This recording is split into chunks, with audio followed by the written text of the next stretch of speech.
introduction about the HVAC. HVAC means heating, ventilation, and air conditioning. Ang nakapaloob sa introduction is this chapter explore HVAC and it's a science that makes our buildings comfortable and healthy places to be. Dito natin matututunan kung paano kontrolin ng HVAC system ang temperature, humidity, and ang air quality to keep us feeling good no matter what the weather is like outside. HVAC systems are designed to mechanically control the following. Under nito is temperature, humidity, and movement. Temperature HVAC systems keep the temperature just right, whether it's a chilly winter day or a hot summer afternoon. When it comes to humidity, dito kinukontrol nito yung amount of moisture ng hangin, making sure na it's not too dry or too humid. When it comes to movement, they circulate the air evenly throughout the building, making sure na everyone gets fresh air. Overall, HVAC, by controlling all of these aspects of the air, HVAC systems create comfortable and healthy spaces where people can work, live, and play. So this means happy guests are mas nagiging more productive employees and better overall experience sa HVAC system and their components. The boiler using for heating water, chiller used for cooling water, fan coils unit used for distributing heat, air handling units used for filtering heat and cooling air, pack air conditioner self-contained unit that provides both heating and cooling, heat pumps, device that can provide a heating and cooling using a single step, and its factor. The air temperature. The air temperature of the room air. Air movements. The flow of the winds within the room. Humidity. The moisture content of the air. Active level. The level of physical activity of occupants. Clothing. The type of the amount of clothing worn by occupants. Sources, temperature, the temperature from room surface. Human comforts depend on the balancing body heat. Production with a heat loss through convection, radiation, and evaporation. Convection. This involves transfer due to air movements and temperature differences. The radiation transfer heat between at different temperatures. Evaporation uses to change water to water, cooling the body. HVAC system and their components. The boiler using for heating water, chiller used for cooling water, fan coils unit used for distributing heat, air handling units used for filtering heat and cooling air, pack air conditioner self-contained unit that provides both heating and cooling, heat pumps, device that can provide a heating and cooling using a single step. Okay, let's talk about cooling system and their maintenance. In terms of refrigeration system, ang refrigeration system ay gumagamit ng refrigerants para palamigin ang hangin. Ang mga example dito is yung mga air conditioner at refrigerator sa bahay. And in terms naman sa comprehension equipment, ito ang mga kagamitan na nagko-compress ng mga refrigerant para gumana ang cooling effect. Ang example dito is yung compressor ng isang air conditioner. And to maintain that, the maintenance tip is inspecting for leaks. Siguraduhin walang tumatagas na refrigerant. Halimbawa, kung may kakaibang amoy o tunog sa aircon. And second one is checking refrigerant dryers. Tiyakin na maayos ang filter para hindi barado ang system. And cleaning evaporators and condensers. Regular na linisin ng mga coils and ng aircon o refrigerator para di bumaba ang efficiency. And in terms naman sa maintaining comprehension equipment, siguraduhin na ang compressor ay gumagana ng maayos at walang overheat. Heating equipment and heat source. Ang teksto ay nagpapaliwanag ng iba't ibang pinagmula ng init para sa mga sistema ng HVAC tulad ng electricity, malinis at ligtas na pinagmula ng init, natural gas, mura at madaling makuha at pinagmula ng gasolina, petroleum gas, isa pang mura at madaling makuhang pinagmula ng gasolina. Tinatalakay din ang mga pagpapatakbo ng pagpapanatili ng mga broiler at karaniwang ginagamit para sa pag-init ng tubig at pagbibigay ng init sa mga gusali. Source of heat. Factors such as availability, relative cost of the fuel, cost of fuel equipment and systems, environmental restrictions, and safety issue will determine the type of fuel chosen for a site. Ang pagpili ng pinagkukunan ng init ay nakadepende sa availability ng fuel, presyo ng fuel at gastos sa system.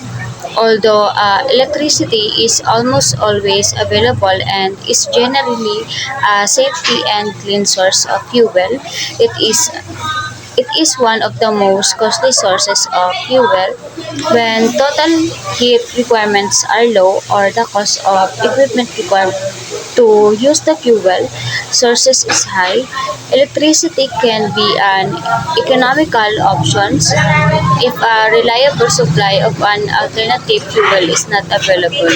You could also choose electricity, most commonly electric space heating devices transfers electricity through a resistance system that converts electrical energy to heat.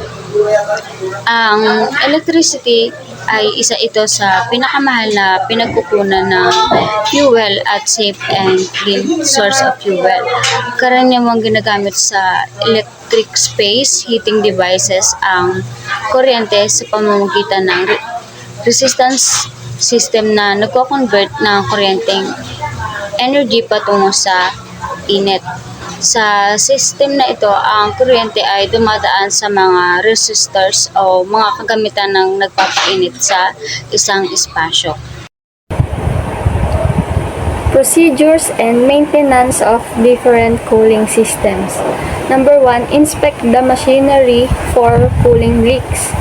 Ang presence daw po ng oil-borne ang mag-identify ng mga leaks na yon at pwede ding gamitin ng mga special devices para po makasearch ng mga leaks. Pangalawa po, check refrigerant dryers for water pollution indicators. Ang dryers daw po ay mga machines na nag-absorb ng moisture sa refrigerant lines. Mahalagang palitan po ang mga machines na may mga tagas ng tubig. Patatlo po ay ensure evaporators and air-cooled condensers are cleaned properly. Mahalaga po na maging malinis sila palagi. Na po para maiwasan yung pagkakaroon ng hindi gumagana, ganun. Pang-apat po, ensure that condensate drip pans and drain lines are cleaned properly. Kailangan po mapalitan ang algicide tablets sa drip pan at malagyan po ng panibagong protective paints. Panglima po, check the working conditions of the equipment to make sure each unit is operating correctly.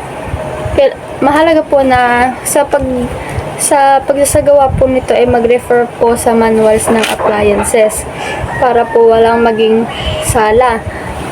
Sunod po, perform all the recommended maintenance for the drive motor, paying careful attention to the operating temperatures and starter controls. Ito po ay mga ang factors po na makikita para malaman na may motor failure na po sa cooling system ay yung mga pagkakaroon ng high operating temperatures at frequent starting and stopping. Next po ay ang environmental implications of CFCs and HCFCs. Ang ozone depletion in the stratosphere and global warming were one of the concerns during the 1980s. Ang CFC po ay nag-i-stand sa chlorofluorocarbons at ang HCFC po ay nag-i-stand sa hydrochlorofluorocarbons. Ang chlorofluorocarbons po ay major contribution po in ozone depletion at tinutulungan lang siya ng hydrochlorofluorocarbon. Ang mga ito po ay solvents and refrigerants po used in manufacturing. Kaya po kapag po nagkakaroon ng mga leak sa mga air condition, sa mga refrigerator, lumalabas po doon yung tinatawag na CFC at HCFC na maaari po makaepekto sa pagpapanipis ng ating ozone layer. Okay, let's talk about loads and comfort buildup. In terms of that, the first one is sensible loads. Dito, heat na pumapasok o nawawala sa space.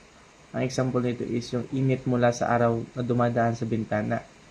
And the latent loads naman is yung moisture o humidity na niludulot ng mga tao o appliances. Ang mga examples dito is yung pawis or steam mula sa pagluluto. Pangatlo naman is transmission loads. Dito is yung heat transfer mula sa walls, floors, or windows. Ang example dito is yung pagpasok ng init sa kwarto dahil manipis ang wall insulation. Next naman is ventilation loads. Dito, pagpasok ng sariwang hangin sa isang lugar. Ang example dito is yung airflow mula sa electric fan o bintana. And next is infiltration loads.